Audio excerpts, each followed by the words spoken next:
en esta nueva sesión de Diálogos Judiciales. En esta ocasión vamos a comentar bueno, son dos temas en realidad, pero que se encuentran entre sí, que son muy importantes para la vida judicial de este Estado. Estos temas son la prisión preventiva, y en este caso la ponemos en contra de la presunción de inocencia. ¿Realmente se aplica la presunción de inocencia en México? Y también debemos saber cómo podemos nosotros tratar de impulsar esta presunción de inocencia y si realmente la sociedad está preparada para este tipo de procedimientos donde los juicios, sobre todo del procedimiento acusatorio, requieren esta modalidad. Voy a presentar al panel que nos acompaña el día de hoy, al cual agradezco que haya aceptado nuestra invitación. En primer lugar está con nosotros el licenciado Hervey Cuellar Adame, presidente de la Asociación Civil Vertebra. Muchas gracias, licenciado. Gracias por la invitación, licenciado. Nos acompaña la licenciada María del Rosario Garza Alejandro, jueza primero oral del Estado de Nuevo León. Muchas gracias, licenciada, por acompañarnos. Y se encuentra con nosotros también el doctor Javier Carrasco Solís, director del proyecto Presunción de Inocencia en México. Muchas gracias, doctor, por acompañarnos. Bueno, primero que nada, la presunción de inocencia, entiendo, es el que todo el mundo es inocente hasta que se pruebe lo contrario, ¿verdad? Y la prisión preventiva es aquella seguridad que se da cuando una persona es privada de su libertad mientras se lleva a cabo un proceso. En este caso, ¿por qué lo ponemos encontrado? No sé si alguien me puede decir, ¿por qué prisión preventiva contra presunción de inocencia? Licenciada. Bien, porque estas dos instituciones se encuentran ahorita en un gran debate, por llamarlo así, porque contra el principio de presunción de inocencia que ya está establecido en la Constitución Política de los Estados Unidos Mexicanos expresamente, va en contra de la prisión preventiva que debemos entender como tal, la detención sin condena, la detención sin que haya una sentencia donde ya se haya declarado a un presunto como legalmente culpable, donde se haya concluido un proceso, un debido proceso, llegado a sentencia condenatoria y entonces poder considerarlo culpable para que tenga una pena de prisión, como precisamente lo dice su nombre, como una pena de haber incurrido en un delito, en un hecho delictuoso. Entonces, esta prisión preventiva que nosotros la consideramos, y grandes autores y grandes filósofos, inclusive de las ciencias jurídicas, como Luigi Ferrajoli, lo tiene entendido como una pena anticipada, la prisión preventiva.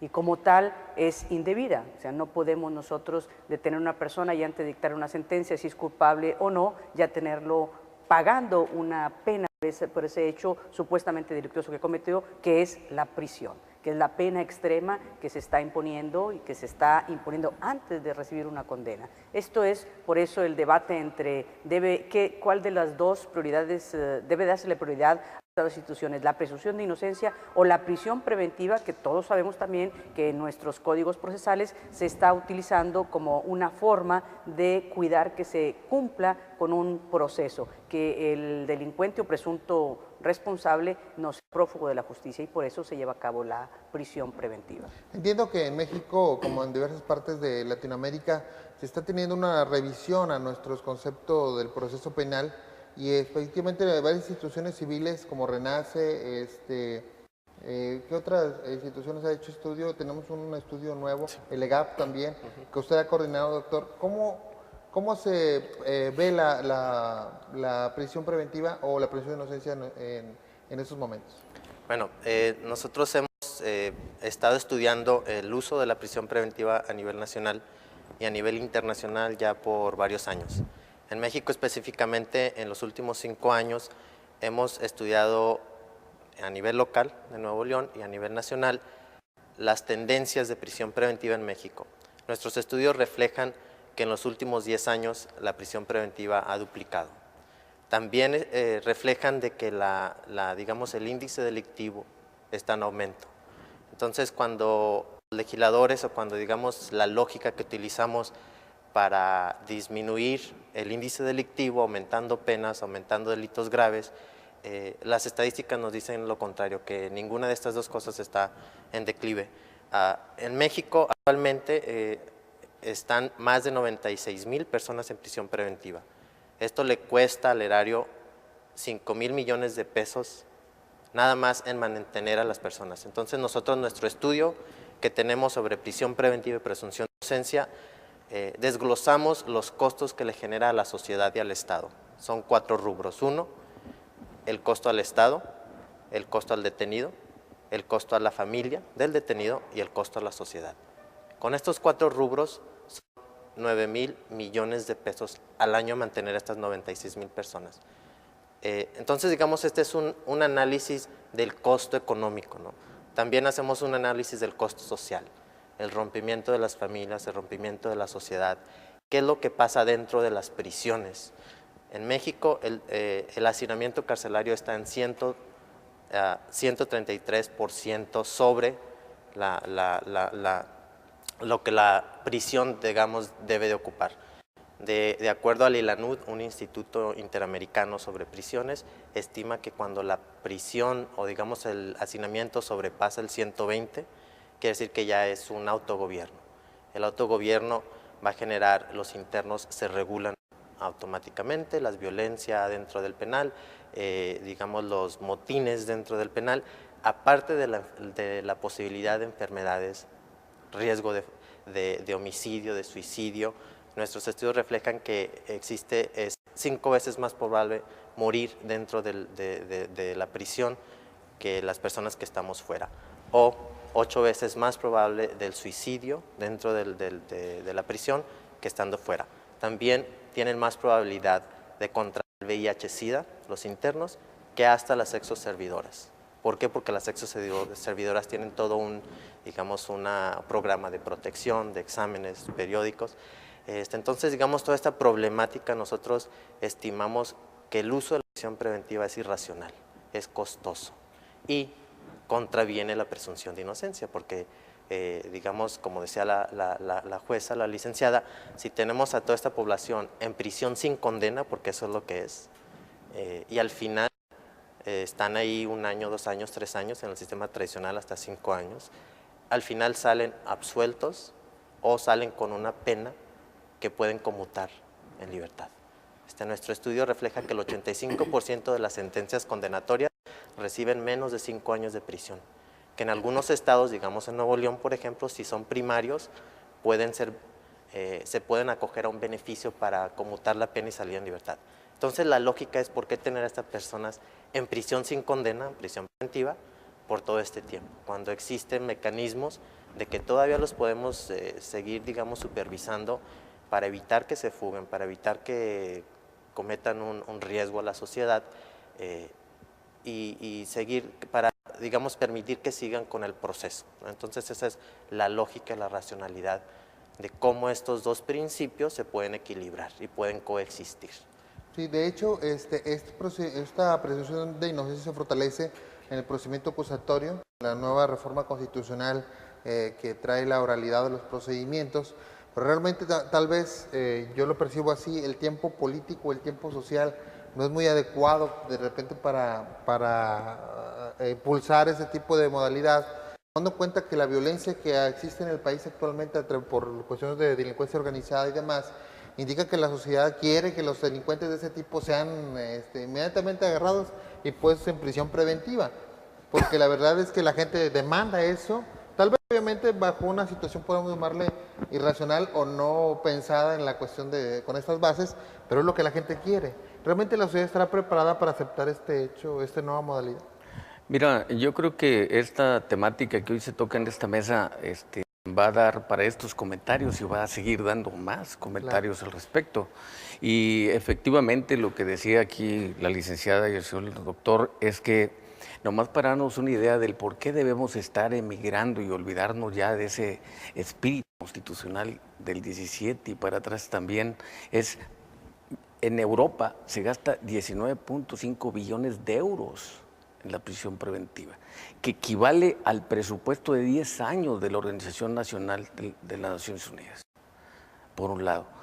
Por el otro lado, en el caso de México, aquí resulta ser también muy oneroso. La prisión preventiva, por ejemplo, comparativamente con los vecinos del norte, la prisión preventiva de 2 menores de edad equivale al costo de un trasplante de un riñón a un ser humano, lo que aquí se comentaba. Resulta ser un tema muy oneroso, pero creo que tiene un reto muy importante. Juegan alrededor de la prisión preventiva una serie de mitos, así por llamarlo de una manera, Por un lado, porque seguimos pensando como sociedad que el tener un delincuente privado de su libertad es la única forma en que lo podemos regresar bien y bueno a la sociedad, por un lado. Por el otro lado, porque seguimos pensando que se reintegra a la sociedad ya sin culpa, sin responsabilidad y como un recurso humano bueno, y que nos va a garantizar la reparación del daño. Y que vamos a estar siempre combatiendo la cuestión criminológica a través de cuestiones privativas de la libertad, y eso ya no funciona. Esa parte de ahí, yo creo que ya ahorita ya forma parte de un discurso más político que constructivo, socialmente hablando. Porque desde un punto de vista político, creo que ya las cosas se hacen nada más por generar confianza, generar credibilidad en la sociedad, pero el acto material no se está dando. Yo podría estar concluyendo que el sistema penitenciario mexicano realmente son bodegas de almacenamiento de seres humanos, pero la reinserción social nunca se va a lograr, por un lado. Y lo más grave del asunto, así lo veo como sociedad, es que el sistema policial mexicano está más preocupado por encontrar a quién castigar que encontrar quién hizo y quién incurrió en esa conducta o en ese comportamiento delictivo. Y eso es una parte que preocupa, es una parte que mortifica socialmente hablando, pero coincido, regresando a tu pregunta, que necesitamos un proceso previo para cambiar la mentalidad de la sociedad. La verdad las cosas es que todo el ser humano, todos los que formamos esta comunidad, cuando vemos una conducta o un comportamiento ilícito, siempre queremos ver sangre, por decirlo de una manera. Sí, claro. Siempre queremos ver a un detenido, siempre queremos ver un escarmiento privado de la libertad. Y hay un punto que también nos pone a temblar a todos. La población que está privada de la libertad ahorita, el 34% más o menos, resultan ser inocentes. Esa es la otra parte preocupante de este asunto, por un lado. Y la otra parte grave es que de nada sirve tenerlos detenidos porque rompen socialmente con un principio. Mira, primeramente porque les quita su vida social. Segundo, porque no conviven con su familia. Tercero, porque van a tener un estigma ahí señalados para toda su vida, que no han podido ni tan siquiera superar eso, laboralmente hablando, en esta sociedad mexicana. Generalmente la ocupación laboral de las gentes que han tenido detenidas, que han estado detenidas, siguen cargando con ese estigma, siguen cargando con ese gravamen horrible socialmente, porque no encuentran espacios en donde invertir su fuerza física.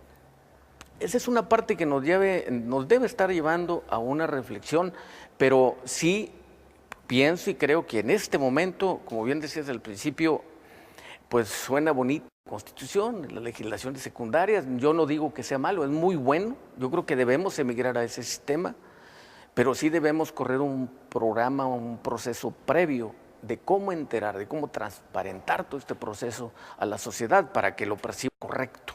Y es una parte muy fundamental que nos toca a los organismos no gubernamentales, a las instituciones públicas, para cambiarles ese chip de que ya no es aquello que veíamos, tal vez tenía su justificación en aquellos años, pero hoy por hoy debemos ver el presupuesto, como lo tocaba el doctor, desde un punto de vista económico, que esa es una parte que nos pega muy duro hoy.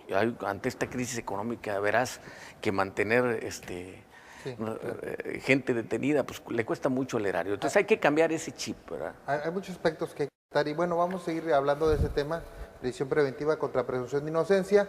Volvemos en un instante más aquí a Diálogos Judiciales. Les recordamos que tenemos un correo electrónico donde nos pueden mandar sus preguntas, sugerencias, y este es tribunal@pjenl.gov.mx. Volvemos un instante aquí con ustedes. Bueno, muy bien.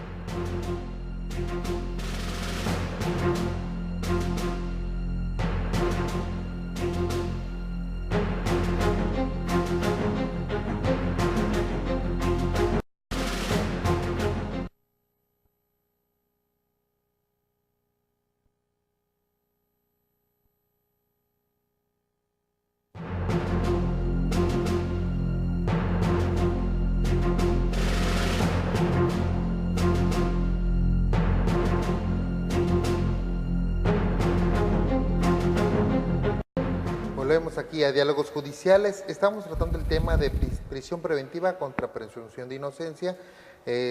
Ya hablamos de lo que es la prisión preventiva, lo que es la presunción de inocencia, y estamos tratando este tema tan importante de lo que es el aspecto cultural. ¿Cómo va a recibir la sociedad estos nuevos esquemas, esta nueva estructura de llevar a cabo el procedimiento, donde ahora, pues, cuando una persona es procesada, casi en todos los casos, tiene que privarse de la libertad, como lo que llamamos una pena anticipada, o lo que se llama una pena anticipada. Y en el nuevo procedimiento, los nuevos esquemas, lo que se busca es que estén afuera con controles, pero llevan su proceso en libertad. Claro, me imagino que debe haber excepciones en aplicando casos otras medidas cautelares graves o muy graves, pero siempre buscando también de que no se restrinja el derecho de libertad, que ahora está violado y que nos ha llevado a tener cárceles llenas o sobrepobladas y con un terrible costo para la sociedad.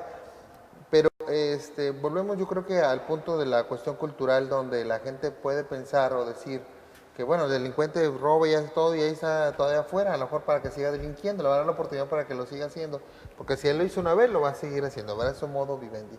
Pero con esto, ¿cuál es la filosofía de la presunción de inocencia o de este tema? Debe haber una reflexión profunda en este sentido, que a lo mejor me gustaría que la gente pudiera escuchar aquí. Sí, muy bien. Bueno, la prisión preventiva, primero debemos entender que los códigos procesales la han entendido, la han incluido en su código como tal, pero para asegurar que se va a llevar a cabo el juicio, o sea, tener al reo detenido y poder dar cumplimiento a todo lo que llamamos como el debido proceso penal. Si nosotros lo vemos como tal, que esa es la finalidad de llevar a cabo el procedimiento y cumplir con la finalidad del Estado de imponer las penas a quien se declare culpable, entonces nosotros tenemos que buscar otras alternativas y que no sea exclusivamente la prisión preventiva la que nos asegure que vamos a llevar el juicio. Y esto es tomando en cuenta la gravedad, el tipo de delito, las circunstancias y características personales del delincuente, del presunto delincuente, y esto significa que debe haber un catálogo de medidas cautelares diversas a la prisión preventiva que aseguren esa finalidad, que el acusado va a estar a la hora y el momento que el juez lo llame para la audiencia que se va a celebrar y cumplir con el debido proceso en su contra. Entonces, si existen esas medidas cautelares diversas y que éstas son debidamente vigiladas para su cumplimiento, no tendremos ningún problema para asegurar que sí se va a llevar a cabo el juicio y cumplir con la finalidad de concluir con sentencia, sea condenatoria o absolutoria, pero con la presencia del acusado siempre asegurándolo. Entonces, si esto es así, la prisión preventiva no tiene que ser la única opción para asegurar el debido proceso. Entonces, por eso tratados internacionales, inclusive hay uno especialmente para que está señalando cuáles son las mínimas medidas cautelares que deben de incluirse en todos los códigos procesales para que el Estado pueda tener otras opciones y no solamente la prisión preventiva para asegurar el cumplimiento de la impartición de justicia. Si es así, entonces tendremos que adoptar mecanismos que nos aseguren que a través de esas medidas cautelares vamos a tener vigilado al inculpado o al presunto responsable. Y repito, esto va a tener que ser gradualmente, como Nuevo León ha destacado en la implementación del juicio oral, por ejemplo, que siendo un tema tal vez menos grave, tal vez menos complicado, la sociedad y nosotros mismos como abogados estábamos renuentes a aceptarlo, decían que no era para nuestra cultura. Lo mismo está sucediendo ahorita con lo que pretendemos todos los estados a nivel nacional, de incorporar nuestros códigos de procedimientos penales el debido cumplimiento de la presunción de inocencia, y que eso significa que una persona que ha sido detenida o que está siendo procesada no forzosamente tenga que estar en prisión, sino vigilado a través de otras medidas cautelares. Eso cuesta mucho, inclusive para nosotros como abogados entenderlos. Con mayor razón, la sociedad va a entender, oye, si yo lo vi que se estaba robando determinados objetos, ¿cómo es posible que ande fuera? No, ese pudiera ser una prueba tal vez que no ha sido valorada y que tal vez no sea suficiente para encontrar responsable a una persona. Por ello, no significa que tenga que estar detenido pagando ya anticipadamente una pena que se le pudiera imponer y que pudiera ser la prisión preventiva. Esto por una parte. Por otra parte, como ahorita lo señalábamos, que independientemente de los recursos económicos que significa tener a la gente detenida en prisión y que además, si la finalidad de la prisión fuera de hablarlo como el aseguramiento de seguir un proceso, sino como una pena ya impuesta después de recibir una condena, el acusado no tiene una debida readaptación social porque en muchos de los casos salen peores, pudiéramos llamar que no hay todavía una debida readaptación y salen con una escuela de delincuentes ahí. Sí. Entonces, con mayor razón debiéramos también aceptar que como penas a imponer por la participación en un hecho delictuoso como responsable una persona, pudiera ser otra opción como un trabajo a la comunidad, como una pena económica impuesta, que también le va a servir al Estado para mantener otras necesidades más urgentes, en delitos en donde se trate de reos primarios. Y precisamente hablamos que principalmente en reos primarios para que no salgan con el estigma ya de que estuvieron detenidos y quizás con una escuela muy negativa dentro del penal. Obviamente atendiendo la clase de delitos, que no sean delitos graves, que sean, ahora sí, que se le dé una oportunidad como reos primarios en este caso. Muy bien, yo creo que todo se basa precisamente en respetar todas las garantías individuales de que tiene la persona dentro del proceso, o sea, incluyéndose esta presunción de inocencia que está a nivel constitucional, pero la prisión preventiva tiene un costo, y lo hemos visto que es un costo exagerado tal vez, pero también la presunción de inocencia tiene un costo. El mantener el control de las personas que están en proceso en libertad, mantener vigilados, saber que dónde están para llevarlos a juicio, poder tener contacto con ellos. En caso que se vayan, no huyan, tener personas que se dediquen a encontrarlos, como serían los Marshall en Estados Unidos y cosas así. ¿Qué tanto costo puede tener este proceso, esa nueva forma de enjuiciar a estas personas? Sí. Bueno, antes de contestar esta pregunta, nada más retomo un poquito la pregunta del segmento anterior, si la sociedad está lista o no para este nuevo sistema. Y yo digo, primero definimos quién es la sociedad, ¿no? Aquí la sociedad somos todos, desde las autoridades, los jueces, los medios, todos los que vivimos en el Estado somos la sociedad. Entonces nos debemos nosotros hacer esa pregunta personal. ¿Estoy yo listo para un nuevo sistema? ¿Exijo como ciudadano un sistema transparente, un sistema garantista, un sistema de acceso a la justicia, ya sea como imputado o como víctima? ¿Exijo un sistema que yo le pueda tener confianza para denunciar o confianza para que me enjuicie? Entonces yo creo que todos la respuesta a eso es sí. Queremos un sistema así y lo exijo como sociedad porque exijo que la sociedad siga avanzando. Así como en todos los, digamos, los otros niveles de medicina, de negocios, de todo lo demás, queremos lo mejor de todo, ¿no? O sea, queremos un sistema eficiente, no nada más en justicia, sino en todo lo demás. Entonces sí, yo creo que la sociedad está lista.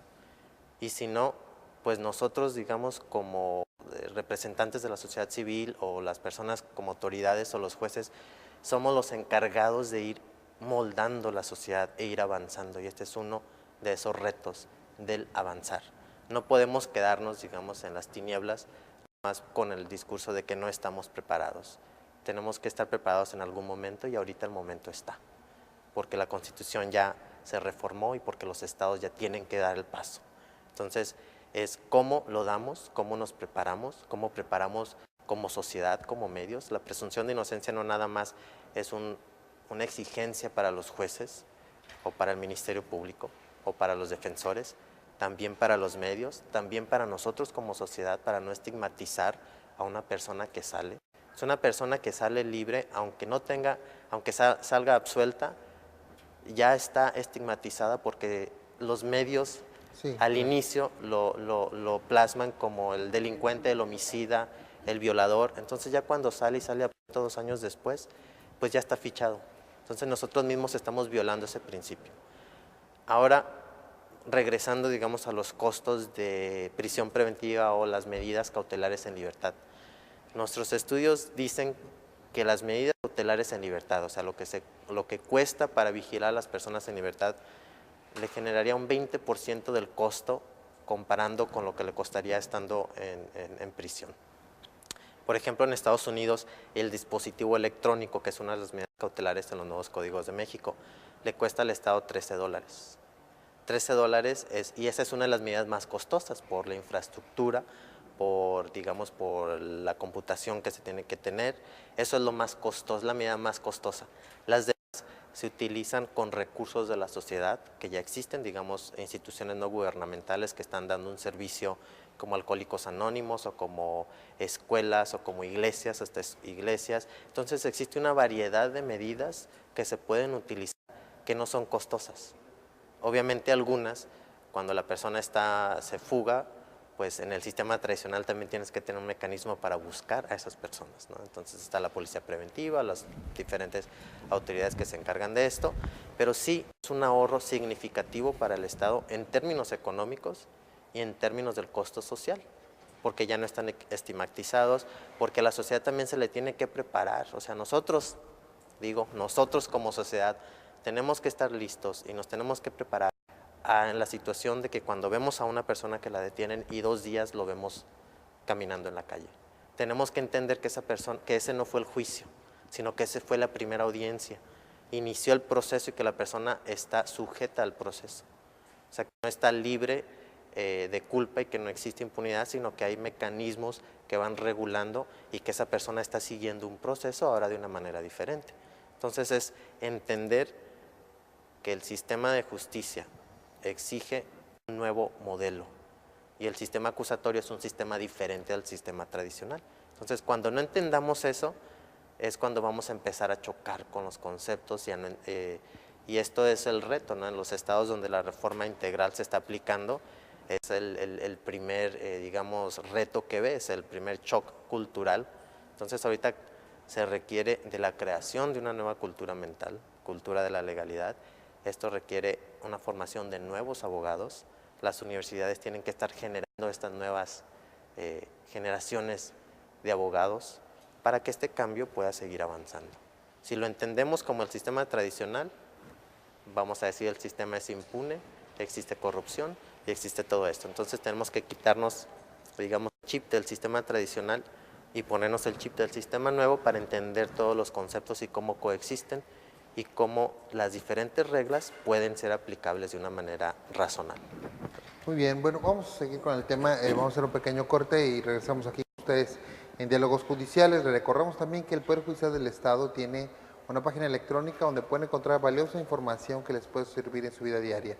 Esta página es la siguiente dirección: www.pjenl.gov.mx. Lo invitamos a que la conozca y pues también a través de ella nos haga los comentarios y sugerencias que considere pertinentes. Volvemos con ustedes enseguida aquí a Diálogos Judiciales.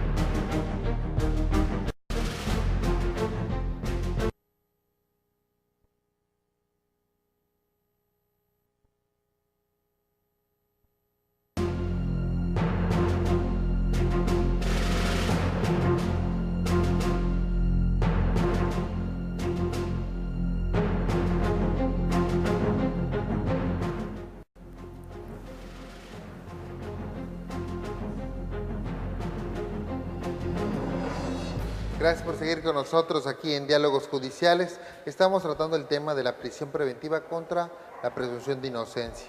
¿Qué es una, qué es otra y cuáles son los costos sociales y culturales que tenemos que llevar a cabo para que podamos tener este principio, sobre todo la presunción de inocencia bien establecida y pues aplicando en beneficio de todos los ciudadanos? Eso es lo que estamos hablando en el corte, de que la presunción de inocencia realmente es una garantía social, ¿no? No es un derecho propiamente del proceso, sino es una garantía social.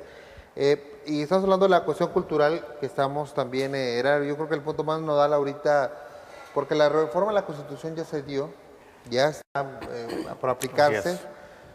Tenemos la obligación de crear las estructuras como instituciones públicas y como sociedad, de reclamarlas, de hacerlas valer. Pero también faltan las acciones concretas, ¿no? Licenciado, esto que usted me llama la legitimación de este proceso. Mira, yo creo que uno de los retos, hay muchos, pero uno de los retos que como sociedad diría aquí es, por un lado, las medidas cautelares que se comentaban ahorita hace un momento. Y yo creo que ese es un reto para las instituciones públicas. En función de esto, yo diría que los mecanismos que se utilizan o que se vayan a utilizar, como el caso que la legislación aquí que ya se dijo en el Código Penal de Nuevo León, la cuestión de la pulsera electrónica y tal vez algunos otros medios tecnológicos, yo no me clavaría mucho en el costo de los mecanismos.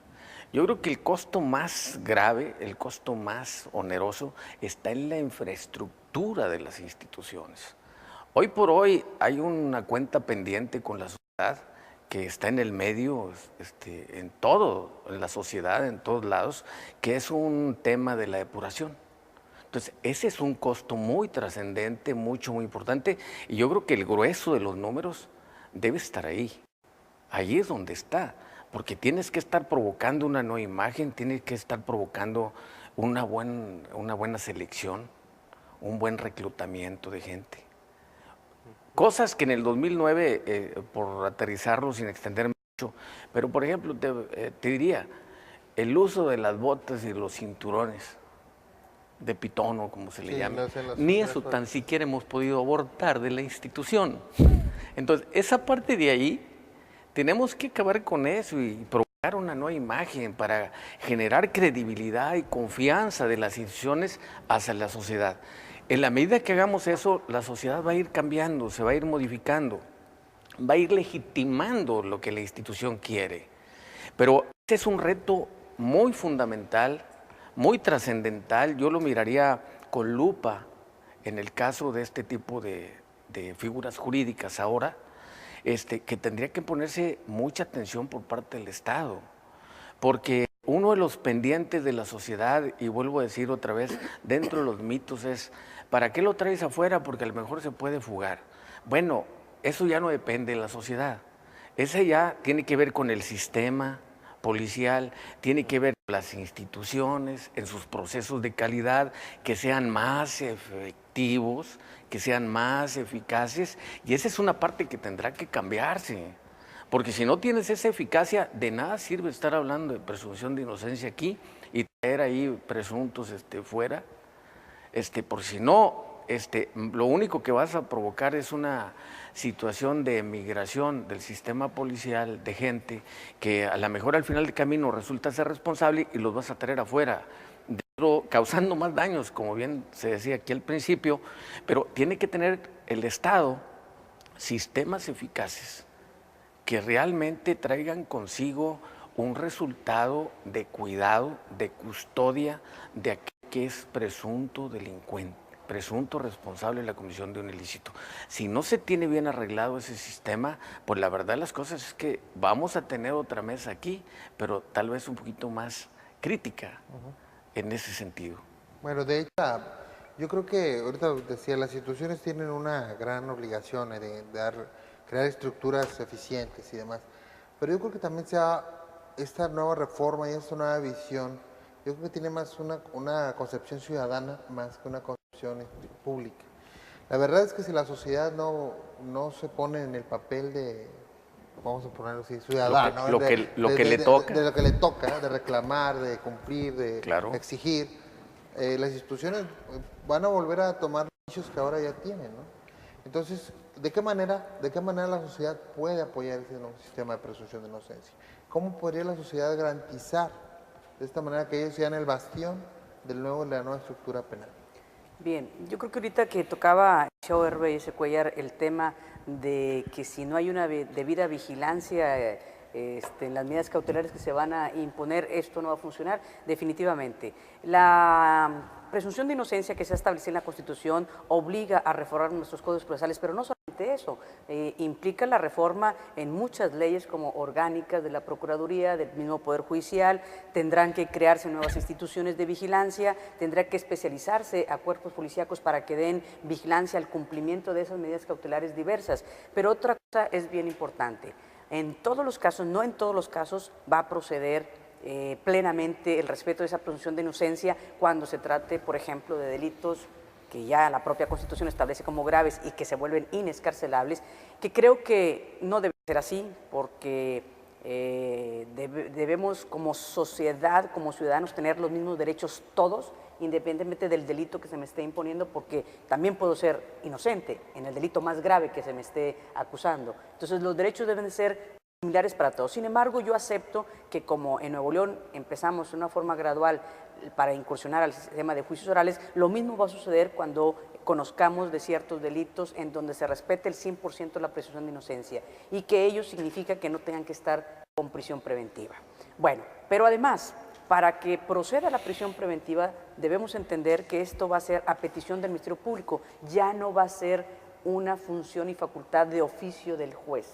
Tendrá que ser a petición del Ministerio Público que se aplique esta como medida extrema, que es la prisión preventiva, y no otra medida cautelar para asegurar la presencia del acusado en el debido proceso, y que esta prisión preventiva se va a dar siempre y cuando la finalidad, que es cumplir con el proceso, no se haga con otra medida cautelar.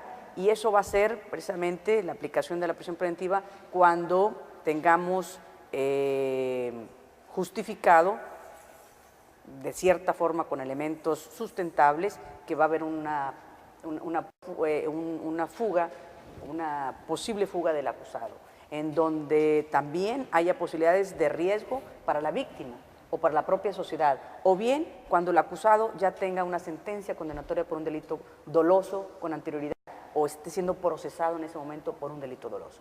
Siendo estas, si se dan estos supuestos, no procedería otra medida cautelar diversa a la prisión preventiva, se va a prisión preventiva. Sí, bueno, yo pregunto esto porque podemos decir, por ejemplo, yo no sé, el doctor que ha estudiado todos estos procesos en Latinoamérica, si hay otro país o otro estado, sí, a otro país, donde cuando se agarra a un presunto delincuente se le pone en una pared con todos los medios de comunicación y se le retrata. Yo no sé si eso sucede en todos los países. Y también tampoco sé si en todos los países salgan en las fotografías de los periódicos a esos retratos de esa persona con una nota que diga asesino, violador y todo demás. Cuando apenas lo agarraron, ¿verdad? Y no viene a la mente de inmediato el recuerdo de un señor que hace poco a un hecho de violación lo agarraron, hicieron esa toma, lo pusieron, lo fotografiaron, violador. Y después, con las 2 semanas, dijeron, ¿sabe qué? Se parecía mucho al reto hablado, pero no era. Disculpe usted y... Ese es un tema muy importante. Yo creo creo es presunción de inocencia, ¿no? Por eso se dice que la prisión preventiva es indebida, porque rompe con los principios internacionales en materia de derechos humanos. Sí. Pero también esta parte de aquí que es curiosa, que no es provocada por la ciudadanía, sino por las mismas instituciones públicas encargadas de exhibir a un delincuente, que eso es denigrante. Eso es denigrante. Eso es un reto también de la presunción de inocencia. Es un reto fundamental, porque tendrás que abolir ese tipo de prácticas que se dan hoy por hoy, toman una situación de este tipo, más, creo yo, por decir que algo se está haciendo para generar una percepción de credibilidad en la sociedad, cuando en el medio ambiente seguimos con 2 conceptos que no nos gusta ver: la impunidad y la inseguridad. Pero es un aspecto de tipo político. No debiera, yo no comparto esas ideas. Yo no comparto que alguien que comete o que incurre en una conducta, un comportamiento ilícito, se le exhiba socialmente, porque lo denigras. Y aparte choca con la famosa reinserción, que le hemos cambiado de nombre muchas veces, pero que el objetivo se ha quedado también en el tintero. Entonces, por un lado dices, voy a buscar esquemas, programas para ver cómo lo regreso a la sociedad, pero ya con una nueva cara, aquel que privé la libertad.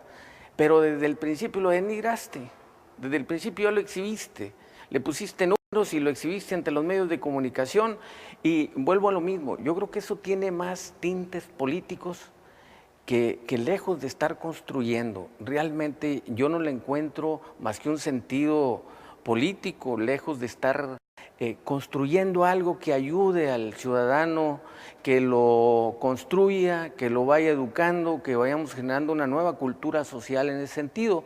Yo creo que ese es un reto que vamos a seguir platicando aquí mucho y que va a ser un tema que tendrá que ponerse en la mesa. Claro. Tiene que ponerse en la mesa, porque tiene que tomarse una decisión muy de fondo por las instituciones públicas, no por la ciudadanía. Y bueno, nada más retomando un poquito, digamos, en el sistema tradicional de toda Latinoamérica, esa es la práctica, ¿no? Ahora, en el sistema nuevo, en el sistema acusatorio, por la regla universal o la regla toral del sistema de presunción de inocencia, se evita o se trata de evitar a que las personas sean exhibidas ante los medios. En los estados donde la reforma ya está aplicando integralmente, como en Chihuahua, digamos un ejemplo, se evita lo más que se pueda a que la persona sea exhibida. Pero después aquí vemos quién es el responsable de que esto suceda, ¿no? Le echamos la culpa a los medios porque lo pone, pero los medios ¿de dónde reciben la información? Pues de la policía o de quien lo detiene. Y digamos es un círculo vicioso, ¿no? Entonces los medios ponen esta nota porque la reciben de acá, porque pagaron por esta información, la ponen, pero después ellos lo hacen para vender. ¿Por qué? Porque a nosotros como los lectores nos gusta el morbo, nos gusta ver la sangre, entonces compramos la prensa o vemos la noticia o vemos lo que sea, y entonces es un círculo, ¿no? Entonces si nosotros decimos como sociedad, ¿dónde paramos, no? Si nosotros como consumidores decimos, bueno, ya no voy a comprar esta nota porque no es congruente con mi visión de sociedad, entonces ellos dejan de hacer esto. Digamos en las culturas no muy lejanas, en siglos pasados, ¿qué es lo que pasaba? Acusaban a alguien de hechicería o de cualquier cosa y en la plaza pública vamos a quemarlo. Un San Benito. Sí. Y ahorita en algunos países todavía sucede eso, ¿no? Los ahorcan en público, los pedrean en público, todavía sucede. Entonces, ¿qué es lo que estamos haciendo nosotros? No es igual, obviamente, que lo exhiban los medios, pero le rompes toda su dignidad, le rompes toda su vida a una persona así. Entonces, ahorita, digamos, el gobierno también tiene culpa. ¿Por qué? Porque estamos mandando dos mensajes. Por un lado, decimos, estamos trabajando en la reforma en el sistema oral, en la presunción de inocencia, y por otro lado decimos, hemos capturado, hemos desmantelado a 10 bandas de secuestradores. Tenemos a tantos secuestradores y aquí está el secuestrador, ¿no? Entonces, aquí está el secuestrador en la nota y vemos que después, con la manera que se utilizó o se hizo, la persona no puede estar privada de su libertad. Entonces, la sociedad está diciendo, espérate, hoy me dijiste que tienes a esta persona que es un secuestrador y en un mes ya está libre. Entonces, ¿qué es lo que está pasando? Estamos creando una sociedad bipolar, esquizofrénica. Entonces es cuando viene el choque, dice, bueno, hay impunidad o hay corrupción. Claro. ¿Qué es lo que está pasando? Porque ya me dijiste que es culpable y ahora me dices que no.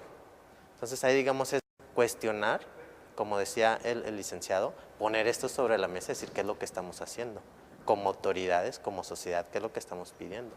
Si no, digamos, solucionamos eso y despolvamos esa casa, vamos a seguir con los mismos retos y los mismos conflictos, ¿no? Muy bien, bueno, vamos a hacer otro corte aquí en Diálogos Judiciales. Les recordamos que tenemos un correo electrónico que es tribunal@pjenl.gov.mx y también los teléfonos 2020-6002 y 6003. En horarios de oficina podemos atenderlos con sus comentarios y sugerencias. Volvemos un instante aquí a Diálogos Judiciales.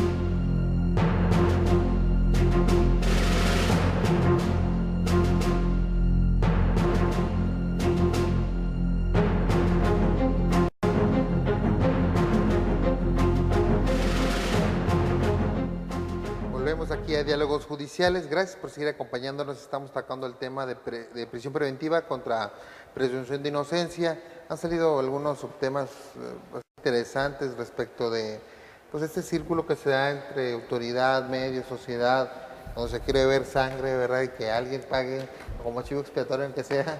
Y yo creo que ahorita también estamos comentando en el intermedio que El procedimiento tiene una modalidad, una ventaja, que es público. La gente que quiera ver los juicios penales puede asistir a las audiencias. Bueno, entonces se pueden ver en internet, en la página del Poder Judicial del Estado. También cualquier persona puede ver las audiencias que llevan a cabo en los juicios orales.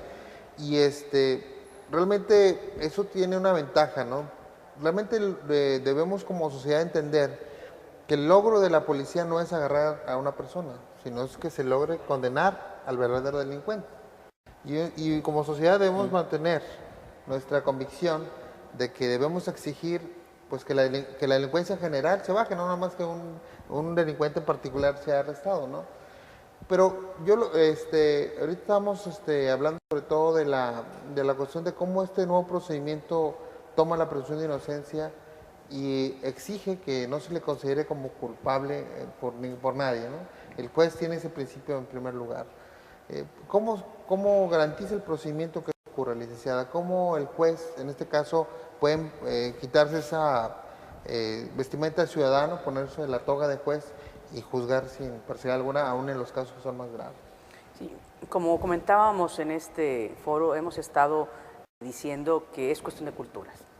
Nosotros nos estamos involucrando en este nuevo sistema acusatorio que nos costó, desde que hablábamos hace 5 años de juicios orales, nos costaba muchísimo, después de ser un montón de años de juez tradicional, aceptar esto. Lo mismo sucede con el principio de presunción de inocencia, es cuestión cultural. Nosotros, como jueces, también veíamos a un acusado y pues ya dábamos por hecho de que realmente era plenamente responsable y no como un presunto. Poco a poco la cultura ha ido cambiando. Nosotros que estamos involucrados en este sistema acusatorio, ahora la vemos desde ese punto de vista. Es un derecho no solamente de los delincuentes, como la sociedad pudiera percibir de inicio. Oye, cada vez se siguen aumentando las ventajas y los derechos para el delincuente. Ahora hay que presumir inocente. La presunción de inocencia es para el ciudadano. Cualquiera de los ciudadanos como nosotros podemos vernos involucrarnos en un proceso penal. De hecho, a todos nos gustaría que tuviéramos ese principio de respeto. Se presume inocente hasta que me demuestres lo contrario, cosa contraria que hacemos en muchos de los estados del país de México. Primero vas para adentro y después averiguo si eres realmente responsable. Te fusilo y después averiguo, como dicen la República. Así es, entonces por lo pronto ya está detenido. Y hemos tenido casos de detenidos con delitos a lo mejor graves, pero que tienen 6 meses o 1 año detenidos y después en sentencia decimos, disculpe, usted es inocente. Sí. ¿Y qué pasó con ese tiempo que está detenido? Y no solamente lo que ya sufrió privado de su libertad, que es uno de los derechos que más debemos de respetar, nuestra libertad después de la vida es el derecho y el valor más preciado por el ser humano. Por ello tenemos que dar ese cabal cumplimiento de la presunción de inocencia. Como sociedad, ¿qué debemos hacer? ¿Cuál sería nuestro primer paso para eso? Mira, yo comparto la idea del doctor y de esta mesa en el sentido de que creo que es una responsabilidad de todos. Claro. Debe ser un proceso integral, socialmente hablando, pero aquí en el sistema mexicano, al menos aquí en el Estado de Nuevo León, se corren dos procesos, fíjate, curiosamente.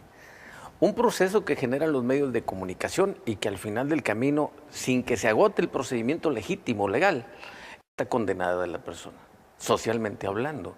Y luego la institución pública tiene un grave problema porque tiene que estar superando ese proceso ya creado en la sociedad, de que si una sentencia es absolutoria, cuando traes una condena social, ya te imaginarás cómo le va al señor juez o a la jueza. O sea, ese tipo de cosas yo creo que necesitamos irlos arreglando, los medios de comunicación sobre todo, con una buena ética, con una buena actividad profesional en materia de comunicación, y las instituciones públicas tendrán que hacer lo propio, pero también desplegar programas y procesos para que como sociedad entendamos que todo lo que sucede en una comunidad, en una sociedad es cambiante. Lo que tenemos hoy, mañana va a ser diverso, va a ser distinto. Este tipo, hoy por hoy, con esa globalización, con esos problemas de cultura, no solamente nacional, porque ese es otro problema. Traemos emigración del exterior y traemos emigración también de estado a estado. Claro. Y ese es un problema también, ese es un reto que tendrá que afrontar también lo que aquí se ha dicho en esa mesa. Entonces, la sociedad tendrá que poner también lo suyo para entender que esto es movido, que esto se transforma ahorita en 1 hora, en 2 horas, ya estamos viviendo hechos completamente diferentes. Y ese ajuste, ese acoplamiento de la sociedad con las instituciones públicas, eso es lo que tenemos que hacer. Pero alguien tiene que detonar. ¿Quién es ese alguien? Ese alguien tendrán que ser las instituciones públicas, los organismos no gubernamentales. Sí, claro, tenemos que hacer eso, por si no lo hacemos todos con seriedad y con responsabilidad. Si no despolitizamos este asunto, que ese es el otro factor también que incide. Si lo hacemos todos de manera conjunta, como en el caso bien decía el abogado ahorita de los juicios orales, en el 2004, pues ¿quién creía? Nadie creíamos. ¿Quién aceptaba? Nadie aceptaba. Entonces, ya ahorita en el 2009, muchos de los abogados ya empezamos a entender el proceso y a cambiar el chip. Lo mismo, hay que hacer con la sociedad para entender que esto es movido, que se tiene que transformar, que habrá programas, procesos, pero con transparencia, con honestidad y despolitizar todo este proceso. Claro. ¿Ya empezamos o no empezamos a empezar? ¿A despolitizar? No, a fortalecer la presunción de inocencia. Yo creo que sí. Primero porque ya, digamos, el primer paso es de que la Constitución ya lo reconoce explícitamente. Anteriormente se presumía que con este artículo, con aquel otro y con aquel otro, ahí estaba. Pero ahora ya está ahí. Los estados la están, digamos, implementando en sus ordenamientos jurídicos y ya existe un mecanismo diverso a la prisión preventiva. En el sistema tradicional, la única opción era o prisión preventiva o por los no graves pagar una fianza. Y 3 conceptos de fianza que también ahí violan la presunción de inocencia. Pero bueno, ahora en los estados con los nuevos sistemas está la prisión preventiva y una serie de 11 o 12, un catálogo de 11 o 12 diferentes alternativas a la prisión preventiva que son lo que le llamamos medidas cautelares. Son formas diferentes para seguir el proceso, pero en libertad. Entonces yo creo que sí ya iniciamos para, digamos, aterrizar este principio universalmente reconocido por los países democráticos, por los países más avanzados, que México también lo ha reconocido en los tratados internacionales como la Convención Americana, el Pacto Internacional de Derechos Humanos.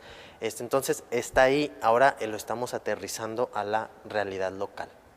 Entonces ahorita el gran reto es cómo implementamos y cómo le damos vida a este principio. Ya hemos hablado de los medios, de la sociedad, de todos nosotros, y también reconocer que este sistema de la presunción de inocencia no quiere decir que la víctima se queda sin derechos, sino que la víctima también está protegida, ¿no? Y hay mecanismos para proteger estos dos principios. Y por último, yo digo, el derecho penal es un instrumento para avanzar el bienestar social y no para disminuir este bienestar. Entonces, cuando no entendamos que el derecho penal es un instrumento para el bienestar social, vamos a seguir creando leyes para tratar de disminuir la delincuencia. Cuando si no tenemos, digamos, un programa o procesos de prevención, que aquí, digamos, en el sistema de justicia son 4 instituciones que interactúan. Por un lado están la prevención, que es policial, el Ministerio Público, que son la Procuración de Justicia, el Poder Judicial, que es la Administración de Justicia, y le damos la vuelta a reinserción social. Entonces son 4 instituciones que tienen que estar coordinadas, tienen que estar retroalimentándose una a la otra para ver cómo el sistema está funcionando. Cuando trabajamos aisladamente estas 4 instituciones y cuando no creamos la política pública, o sea, una cosa es cambiar el Código de Procedimientos Penales y la legislación, también la otra parte es crear la política pública para darle vida a esto. Entonces, tenemos 11 medidas diferentes a la prisión preventiva, pero si no creamos los programas para vigilar a esas personas o para determinar cuál de estas personas se le aplica qué medida, entonces nada más tenemos una letra muerta, un código bonito. Entonces la política pública y la legislación tienen que ir para que estas 4 instituciones estén trabajando de una manera coordinada y se estén compartiendo la información uno al otro. Si este, digamos, trabajo coordinado no existe, vamos a seguir en el mismo sistema con una ley diferente. Bueno, yo creo que el tema, como muchos más, da para bastante discusión, pero creo que hemos sentado, yo creo, una buena base de reflexión para nuestro auditorio. Y voy a agradecer al licenciado Hervey Cuellar Adame, presidente de la Asociación Civil Vertebra, que nos haya acompañado, a la licenciada María del Rosario Garza Alejandro, jueza primero oral penal del Estado de Nuevo León, y al doctor Javier Carrasco Solís, director del proyecto Presunción de Inocencia en México, por habernos Gracias. acompañado el día de hoy. Y a ustedes también agradezco que hayan estado aquí con nosotros en Diálogos Judiciales. Lo esperamos en la próxima sesión y muchas gracias.